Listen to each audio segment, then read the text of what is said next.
They thought the machines meant I couldn't hear.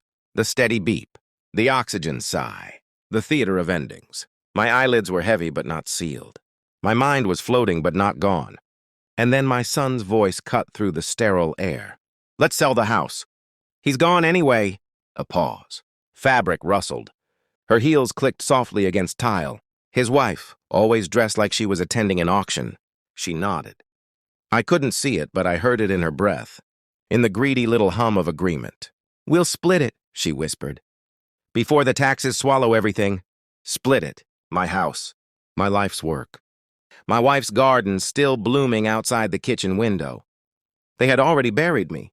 I felt something inside my chest shift. Not heartbreak. Calculation.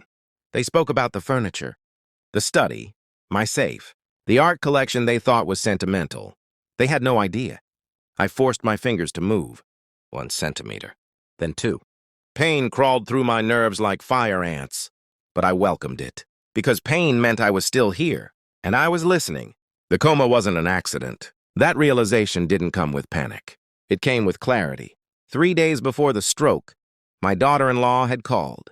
"If you want to join Thanksgiving, come wash the dishes." Her voice had that sugar-coated venom, loud enough for others to hear. Meant to humiliate. I replied with one word: enjoy. I didn't attend. Instead, I boarded a flight to Zurich. The villa purchase had closed that morning. A discreet transfer, an offshore holding company, quiet, clean. No one knew, except my lawyer. When the photos arrived, snow-draped terraces, glass walls overlooking Lake Zurich, I saved them. Not to boast, to measure reactions. I sent one to my son, just one, no caption. My phone rang 71 times in 2 hours. 71. Concern doesn't call 71 times. Greed does. 2 days later, I collapsed at home after dinner. My son insisted on managing my medication that night. Said I looked tired.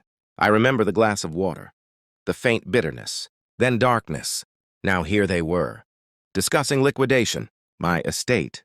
They hadn't asked the doctors about recovery odds. They had asked about power of attorney. I felt anger try to rise.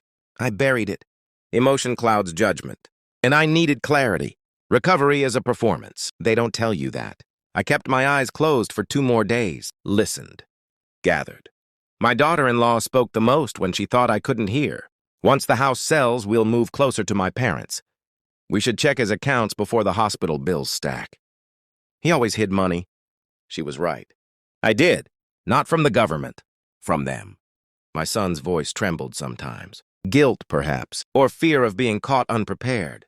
"Are you sure the dosage was enough?" She whispered one night. "Enough," the word echoed.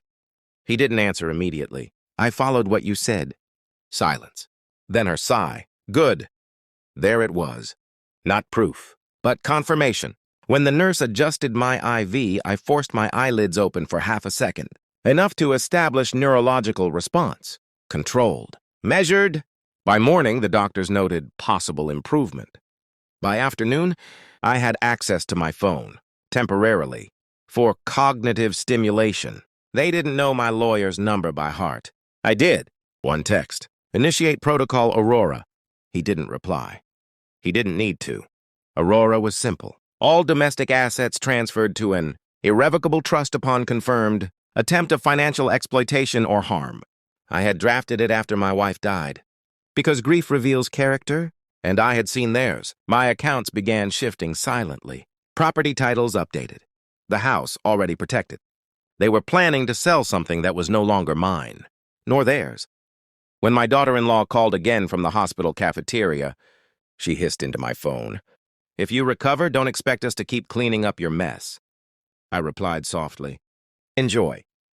3 days later, I opened my eyes fully. This time I didn't pretend. My son froze mid-sentence. Her face drained of color. "Dad," he whispered. I looked at him. Really looked. He searched my expression for confusion. For weakness. I gave him neither. The neurologist explained my miraculous responsiveness. I said nothing. When we were alone, I held out my hand. My son leaned closer. "I heard you," I said. Just that. His pupils widened. His mouth opened slightly. She stepped back first. "Always calculating exits." "I don't know what you think," she began. I raised my phone. Opened the recording app. Played it. Her voice filled the room. Are you sure the dosage was enough? Silence swallowed them. I had recorded everything once I regained partial mobility. Every whisper. Every plan. My son looked at her as if seeing her for the first time. She looked at him like prey, deciding whether to run. I remained calm. I'm not dead, I said. But your inheritance is. Discharge day felt ceremonial. Not emotional. Ceremonial. My lawyer met us at the house. Their house, they thought. We sat in the living room beneath the chandelier my wife chose 20 years ago. He placed a folder on the table. In accordance with Trust Aurora, he began, all properties and liquid assets have been reassigned. My son frowned. To whom? A charitable foundation. Effective immediately. Her composure shattered first. You can't be serious. I met her gaze. Oh, I am. She stood. After everything we've done for you? I smiled faintly. Yes, exactly. The Swiss villa document slid across the table next. Additionally, my lawyer continued, the Zurich property is privately held and inaccessible to any beneficiary. My son's voice cracked. You were going to leave us nothing? I was going to leave you integrity, I replied. You declined. Silence. Heavy. Brutal. They had plotted my absence. I had prepared for their presence.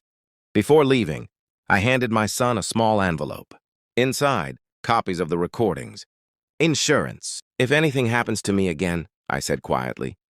The police will enjoy listening. No threats, just facts. I moved to Switzerland 2 months later. The villa overlooks still water and mountains that do not betray. Snow falls without agenda. Silence here is honest. My phone no longer rings 71 times. It doesn't ring at all. Sometimes I think about the hospital room. The machines. The moment I realize my blood carried ambition that wasn't mine. I do not hate them. Hate requires attachment, and I severed that cord. They wanted to sell the house because I was gone anyway. They were right. The man who raised them is gone. What remains is something quieter, sharper. I didn't crush them with anger. I crushed them with absence. And absence, I've learned, is the most expensive inheritance of all.